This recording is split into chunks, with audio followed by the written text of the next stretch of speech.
una sa lahat. Marami pong nagsasabi na takot sila sa inyo or statement nila is yung statement niyo po pala na bending the law. Baka pwede niyo pong yan. Bending the law but not breaking the law. Diba? Ano yan eh? It's a figure of speech. That is the entitlement of the senator who asked me that question. But I made sure that he's not asking me to break the law. Mga kapatid, alas 5:30 na. Ito na mga bumabanderang balita. Asunto sa mga kurakot. Ombudsman Boying Rimulya magsasampa na ng mga kaso sa Sandigan Bayan kaugnay sa flood control scandal. Korap na kalsada bukod sa mahigit 400 ghost flood control projects, overpriced naman ng farm-to-market roads, iimbestigahan na rin. Tax holiday, panukala ni Senator Erwin Tulfo na isang buwang walang babayarang income tax. Kailangang pag-aralan mabuti ayon sa Malacanang.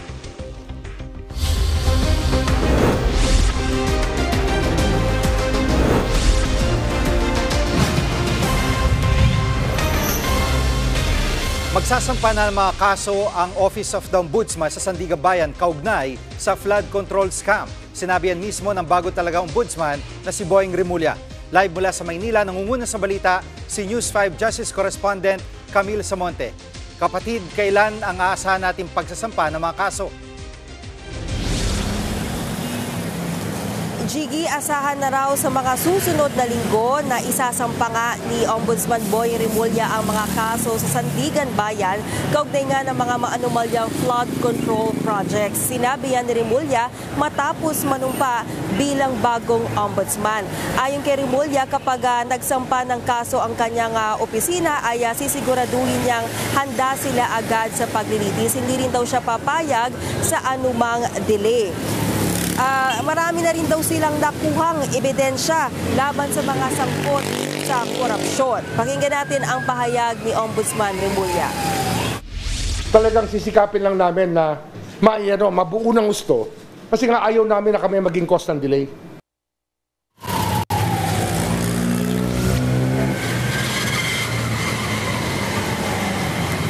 Jiggy, dagdag pa ni Rimulya, yung pagsasampa ng kaso ay hindi nakadepende sa mga personalidad, kundi sa mga ebidensya na makakalap. Wala rin daw siyang sasantuhin kahit pa kaanak, kaibigan o kaalyado niya o ni Pangulong Bongbong Marcos. Pakinggan natin ang isa pang pahayag ni Rimulya.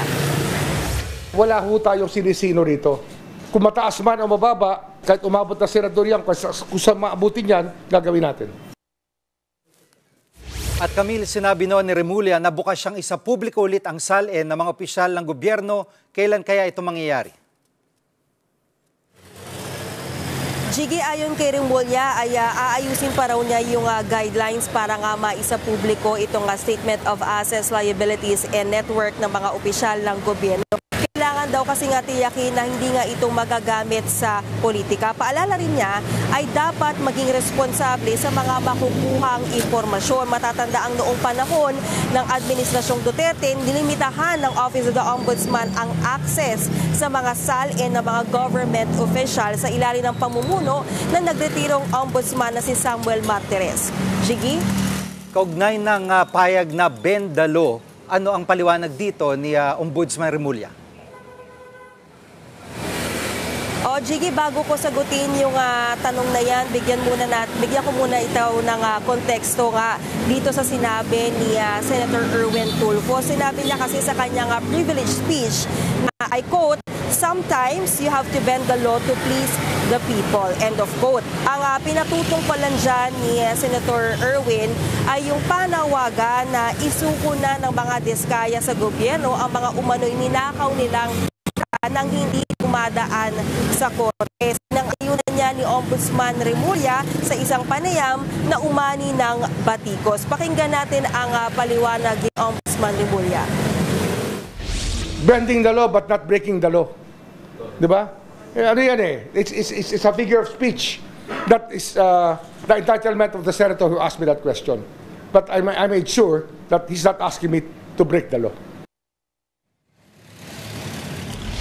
Jiggy, ayon kay Remulla ay pag-uusapan pa nila ni Pangulong Bongbong Marcos kung sino yung pwedeng pumalit sa kanya bilang kahilihim ng Department of Justice. Nakaupo ngayon bilang officer in charge si Undersecretary Frederick Vida.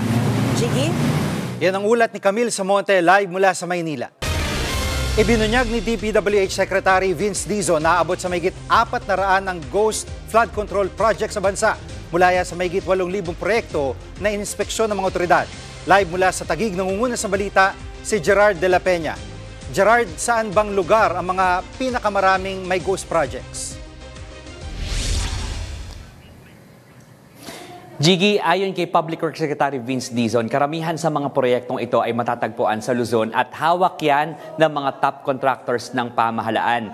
Kasi personal kanina nagpunta dito sa opisina ng Independent Commission for Infrastructure itong si Secretary Dizon at dala niya itong isang report. At ang nilalaman ng report na yan ay ang resulta ng investigasyon at validation ng mga kawani ng PNP, AFP at Department of Economy and Development and Planning o DepDev, kung saan nag-inspection sila sa 8,000 flood control projects. At Jiggy, sa bilang na yan, 421 ang ghost projects o yung mga naideklara tapos na pero wala naman pala. Hindi na nagbigay ng karagdagan detalye dyan si Secretary Dizon at ayon pa sa kalihim ay 100,000 pang mga kaparehong mga infrastructure projects yung kailangan nilang inspeksyonin.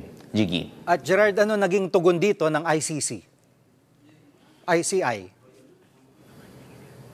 Jiggy, ang sabi ng ICI tungkol dito ay mas mapapadali yung pagsasampa nila ng kaso laban doon sa mga sangkot dito sa flood control scandal. Patuloy pa rin daw yung pangangalap nila ng mga detalye tungkol dito sa mga iskandalo dito sa infrastructure projects ng pamahalaan. Pakinggan natin ang pahayag ni Secretary Dizon at ni ICI Executive Director Attorney Brian Hosaka.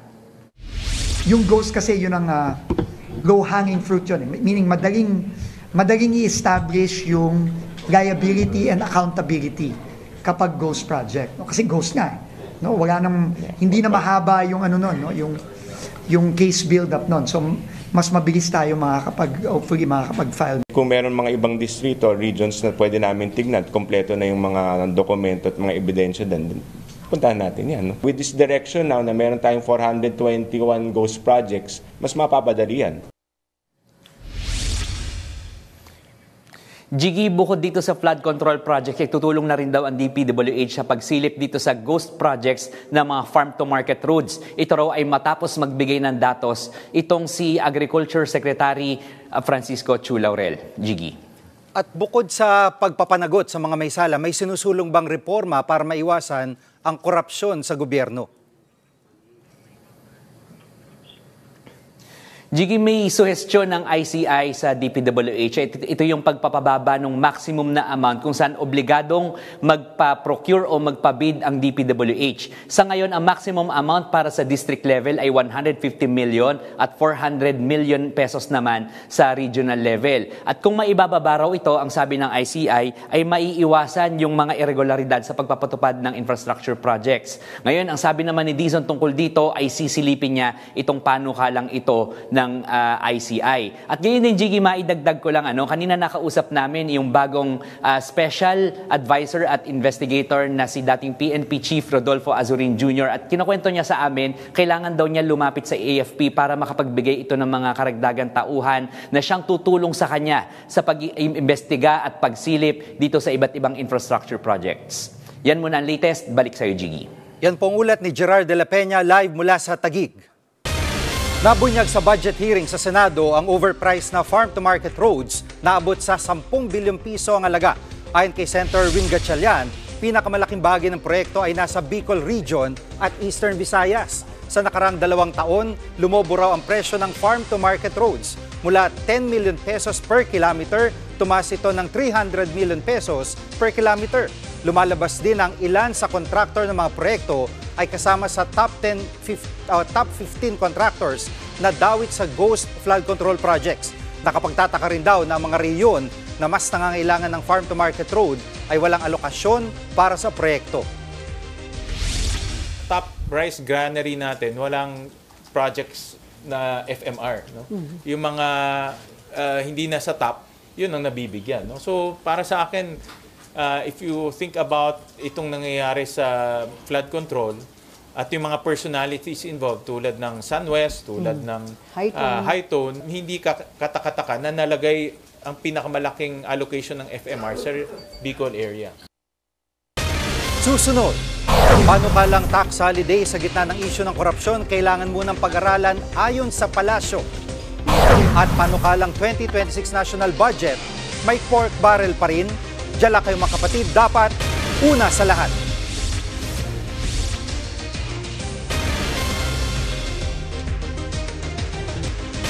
Isinusulong ng ilang kongresista na bawasan ng bilyon-bilyong pisong unprogrammed appropriations sa panukalang 2026 national budget.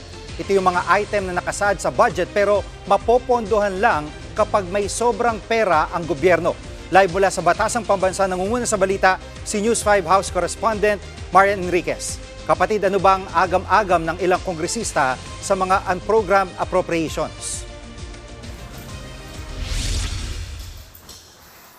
Jiggy, tinawag nga ng ilang minority congressmen na bagong pork barrel itong mga unprogrammed appropriations o UA. Ito yung mga programa na hanapan pa ng pondo kung may sobrang kita ang gobyerno. Lumalabas kasi na nasa 250 billion pesos pa ang UA sa ilalim nga ng 2026 National Expenditure Program. At mismo si Appropriations Chair Mika Swansing ang nagkumpirma na nasa 141 billion pesos na halaga ng national or ng flood control projects ang nasa 2023 at 2024 budget. Nakuha po yan sa unprogrammed appropriations. Malinaw na pagtataksil daw ito sa kanilang constitutional duty.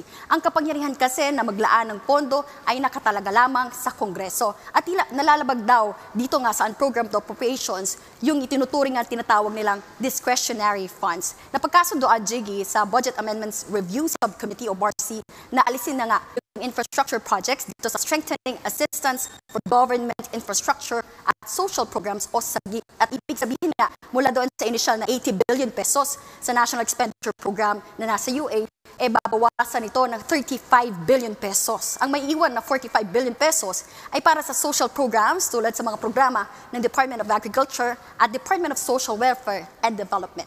At yun nga yung mananatili pa rin yung infrastructure projects doon sa foreign assisted projects na higit 97 billion pesos. Jiggy. At nung 2025, 350 to 380 billion yung UA, ngayon 200 billion plus, di ba? Di ba dapat pinag-aaralan o binabago ng mga congressman yung kung paano ito inilalaan, hindi yung pagpaparti-partihan, kundi ibalik muna sa National Treasury nang sa gayon ay mapag-aralan kung saan department talaga nangangailangan. At may binago ba ang mga kongresista sa UA? Yes, Jiggy, bukod nga doon sa sinabi ko na tinapyas yung 35 billion pesos, aalisin na rin yung 6.7 billion pesos para sa health emergency allowances o yung pambayad sa mga COVID healthcare workers. Sinwestiyon ni Deputy Minority Leader at Akbayan Party List Representative Percy Sendanya na kung fully paid na pala yung mga healthcare workers, bakit naisama pa rin ito sa 2026 NEP? Paliwanag naman ni Health Assistant Secretary at Spokesperson Albert Domingo, wala pa raw mahanap na pondo noon para sana sa huling pambayad sa mga healthcare workers. Kaya isinama ito sa 2026 NEP na isinumite noong Agosto sa Pangulo. Pero nitong Setyembre matapos nga ipag-utos ni PBBM nakahanap ng pondo ang DBM para mabayaran na ito ngayong taon. Jiggy. At Marian, anong naging tugon ng mga kongresista sa sinabi ng budget coalition na may pork barrel pa rin sa 2026 budget? Jiggy, sagot naman dyan ni Appropriations Vice Chair at Lanao del Sur 1st District Representative Zia Alonto Adyong, wala pong pork barrel. Narito ang kanyang pahayag. When you say pork barrel kasi unclassified talaga yan But looking at the funds and looking at the proposed NEP, naka-itemize at naka-program na nga po yan. So wala pong pork? We are confident to say na wala pong pork barrel. Yan muna ang latest dito sa Kamara. Balik sa'yo, Jiggy. Yan pong ulat ni Marian Enriquez mula sa Batasang Pambansa. Sa ibang balita, higit isang linggo matapos ang malakas na lindol sa Cebu, niyanig naman ng magnitude 4.4 na lindol ang La Union. Sa bayan ng Pugo na epicenter ng lindol, nakunan pa sa CCTV ang pagyanig sa loob ng isang tindahan. Bumagsak ang ilang mga paninda. May ilang residente ring lumabas ng kanilang mga bahay. Naramdaman din ang pagyanig sa Baguio City. Lumikas sa mga estudyante at guro sa kanilang paaralan. Gayun din ang mga pasyente at mga bagong silang na sanggol ay inilika sa Baguio City General Hospital and Medical Center. May naitala ring pagyanig sa Itogon, Benguet at Villasis, Pangasinan. Ayon sa FIVOX, wala namang inaasang aftershock sa malawakang pinsala matapos ang paglindol. Nagkakasakit na ang ilang biktima ng lindol sa Cebu na naninirahan sa mga tent city. Nangunguna sa balita si Mon Gualvez. Mon, ano ang dinaraing ng mga kapatid natin dyan sa Bugo City? Jiggy, bukod sa mga patuloy na aftershock, nangangamba rin ang mga residente rito sa Northern Cebu dahil sa dami na ng mga nagkakasakit na pawang mga bata. Ang ilan nga sa kanila ay 2 araw nang may ubo, sipon at lagnat. Mahigit 1 linggo na rin kasi silang nasa labas ng bahay na nanatili o di kaya naman sa mga tent o trapal. Kaya exposed sila sa init at lamig. Ang masaklap, dagdag problema pa kapag bumuhos naman ang ulan. Ang iba nga, iniinda rin ang pangangati sa katawan. Narito ang kwento ng ilang mga residenteng nakausap namin. Sobrang hirap kasi wala kaming masilungan. Trapal lang po kami. Magtitiis kayo dito? Dito lang muna kami. Kahit magkaroon ka ng mga ganyang kati? Po. Tiisin lang po. Iba-iba yung panahon. Umuulan, minsan mainit. Iba-iba po yung naranasan mga tao dito. Minsan lang po, nanghingi lang po sa mayong gamot, ganyan. Kasi kailangan po, kung hindi po magapan, baka anong mangyari sa bata. Siniguro naman ng Cebu Provincial Government na may sapat na supply ng gamot. Pati nga gamot o pang-maintenance para sa hypertension o high blood, meron din. Nagsimula na rin ang stress debriefing sa pangunguna ng iba't ibang organisasyon, katuwang ang Cebu Provincial Government para sa mga apektado ng lindol. Layo nito matugunan yung naranasang trauma o takot ng mga residente na naapektuhan ng lindol. Samantala, ikinabahala naman ng mga taga-Barangay Libertad yung biglang pagbulwak ng tubig sa gilid ng kalsada. Nangyari yan kasunod ng pagyanig. May ilang impormasyon na baka napinsala rin yung tubo ng tubig sa lugar. Pero nakita na rin ito at ipinagbigay alam sa FIVOX. Narito ang paliwanag ng ahensya. Na water saturated o basa, pag inalog mo yan, nagsisettle down yung mga sediments o yung mga lupa mismo. Yung sandboil mismo ay indikasyon na malambot yung lupa. So, pag malambot yung lupa, pwedeng maapektuhan yung mga struktura na malapit. Nagkakaroon ng mga cracks. Jiggy, sinusulong ni Cebu 4th District Representative San Shimura na magamit sana sa rehabilitasyon at recovery programs ng Northern Cebu yung natapyas o bahagi ng natapyas na pondo para sa flood control projects para sa susunod na taon. I beg naman talaga na mabigyan kasi grabe yung sira na naidulot ng earthquake. We need to get back on our feet. Jiggy, patuloy pa rin ang pag-iikot ng Alagang Kapatid Foundation sa mga apektadong lugar dito sa Northern Cebu. Pinaka-priority nila yung mga pamilyang naninirahan doon sa mga mas malalayong lugar. Balik sa iyo, Jiggy. Yan ang ulat ni Mon Gualvez mula sa Bugo City, Cebu. Susunod, panukalang tax holiday sa gitna ng isyu ng korupsyon, kailangan mo ng pag-aralan ayon sa palasyo. Huwag kayong bibitiw, dapat una sa lahat.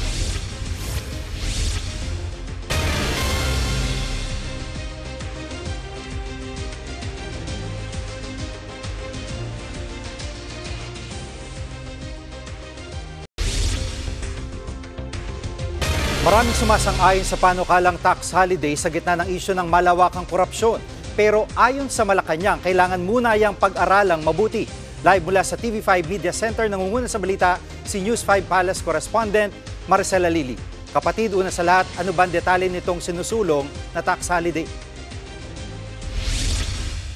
Jiggy, nakausap natin si Senator Erwin Tulfo na siyang nagpapanukala tungkol dito sa tax holiday sa programang Sa Totoo Lang. At sinabi niya sa atin na kakayanin ng ating bansa na mabigyan ng isang buwan na tax holiday yung mga ordinaryong manggagawa na nagbabayad ng income tax. Ito ay sa gitna ng tumitinding clamor para isauli yung mga nanakaw na pondo ng gobyerno. Kaugnay pa rin ng sinasabing anomalya sa flood control project. Sa initial na pagtataya nila, kaya daw sagutin o punan ng pondong ito yung isang buwan kung i-extend natin ang mga manggagawa na magbayad ng income tax. Pero kanina, hiningan natin ng paliwanag si Special Assistant to the President for Investment and Economic Affairs, Secretary Frederick Go, kung ano bang tingin niya dito. Ang sabi niya, kailangan bigyan muna ng oras ang Department of Budget and Management at ang Department of Finance para pag-aralan ang panukalang ito dahil malaking bagay ito, kailangan malaman muna natin kung ano ang magiging epekto nito sa ekonomiya. Jiggy.